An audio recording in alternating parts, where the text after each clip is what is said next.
नमस्कार बच्चों, कक्षा 6 के बच्चे हिंदी रीडर का पाठ 9 इस पाठ का रिवीजन करेंगे, जिसमें आज हमें रिवीजन करना है बच्चों अर्थग्रहण संबंधी प्रश्नों का और बातें भाषा की अर्थात ग्रामर पार्ट का। इसमें प्रश्न नंबर 1 है, बेगम को क्या महसूस हो रहा था? तो इसका उत्तर होगा, बेगम को यूँ महसूस हो रहा था कि जैसे मुंशी मुनक्का अकेले कम से कम आधा दर्जन चोरों का मुकाबला कर रहे हैं।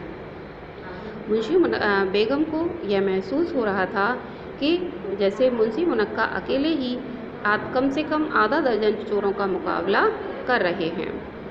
प्रश्न नंबर 2 है, बेगम मुंशी मुनक्का की ओर तारीफ से क्यों देख रही थी? तो इसका उत्तर होगा, बेगम मुंशी मुनक्का की ओर उनकी बहादुरी पर खुश हो रही थी, इसलिए उनकी ओर तारीफ से देख रही थी। फिर समझिए इसको, बेगम मुंशी मुनक्का की बहादुरी पर खुश हो रही थी और इसीलिए उनकी ओर तारीफ से देख रही थी। गद्यांश से विदेशी शब्द चुनकर लिखिए। तो विदेशी शब्द हैं इसमें दिल, बहादुर और दरवाज़ा। दिल, बहादुर और दरवाज़ा। इसके बाद बच्चों प्रश्न नंबर 1 है, निम्नलिखित शब्दों का वर्ण विच्छेद कीजिए। तो ये शब्द दिए गए हैं, इनका वर्ण विच्छेद करना है। पहला है इसमें बेचैनी। बेचैनी का होगा ब प्लस ए प्लस ज प्लस आई प्लस न प्लस ई। सुकून स प्लस उ प्लस क प्लस उ प्लस न प्लस अ। इसके बाद होगा दुर्भाग्य। दुर्भाग्य में द प्लस उ प्लस र प्लस भ प्लस आ प्लस क प्लस य प्लस आ। इसके बाद मुनक्का। मुनक्का में होगा म प्लस उ प्लस न प्लस अ प्लस क प्लस क प्लस आ।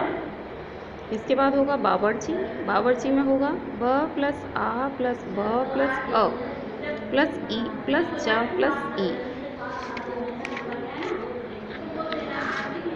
अब आता है प्रश्न नंबर 2, निम्नलिखित शब्दों के लिंग बताइए। तो इसमें लिंग बताने हैं। बिल्ली स्त्रीलिंग है, दरवाज़ा पुल्लिंग है, बेगम स्त्रीलिंग है, सलाई भी स्त्रीलिंग है और बगीचा पुल्लिंग है। मुनक्का पुल्लिंग है, प्लेट स्त्रीलिंग है, अखबार पुल्लिंग है, आवाज़ स्त्रीलिंग है और टोकरी स्त्रीलिंग है। इसके बाद प्रश्न नंबर 3, निम्नलिखित शब्दों के अर्थ लिखिए। इत्मीनान मीन्स धैर्य, बेजवान मीन्स मूक या जो बोल ना सके, बावर्ची खाना मीन्स रसोई घर, कुदरती मीन्स प्राकृतिक या स्वाभाविक, अमन शांति, सहन माने आंगन या चौक, बेगम माने पत्नी, चहेती माने प्यारी। अब आते हैं प्रश्न नंबर 4 पर। प्रश्न नंबर 4 है, नीचे दिए गए वाक्यों में मोटे छपे शब्दों की धातु पहचान कर लिखिए। तो इसमें जो डार्क शब्द हैं, जो गहरे हो रहे हैं, इनकी धातु पहचान कर लिखनी है। जिसमें पहला है सुनना। सुनना में होगा सुन धातु। चलो में चल धातु है, पढ़ने में पढ़ धातु है, आएगी में आ धातु है और खिलाई में खिला धातु है। अब इसके बाद आते हैं बच्चों प्रश्न नंबर 5 पर। निम्नलिखित सामसिक पदों का विग्रह शिक्षक शिक्षिका की सहायता से कीजिए।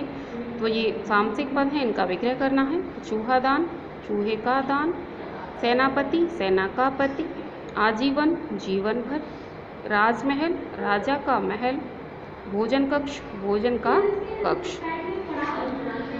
इसके बाद है प्रश्न नंबर 6, निम्नलिखित वाक्यों में मोटे छपे शब्दों के वचन बदलकर दोबारा लिखिए।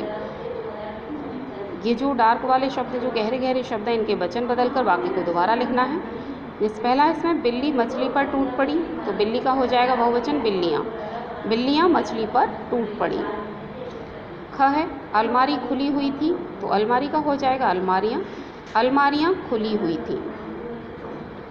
प्रश्न नंबर ग, बिल्लियों को मछली की खुशबू आ गई। मछली का होगा मछलियाँ। बिल्लियों को मछलियों की खुशबू आ गई थी। घ, बेगम की सलाई नीचे जा पड़ी। तो सलाई का होगा सलाइयाँ।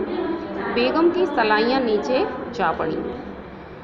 ण है उनके कांपते हाथ से डंडा गिर गया। तो यहाँ आएगा उनके कांपते हाथों से डंडे गिर गए। तो बच्चों इस तरह से आपको ये रिवीजन करना है बुक एक्सरसाइज का और ग्रहण वाले प्रश्नों का। घर में रहिए, सुरक्षित रहिए, अपना रिवीजन करते रहिए। धन्यवाद।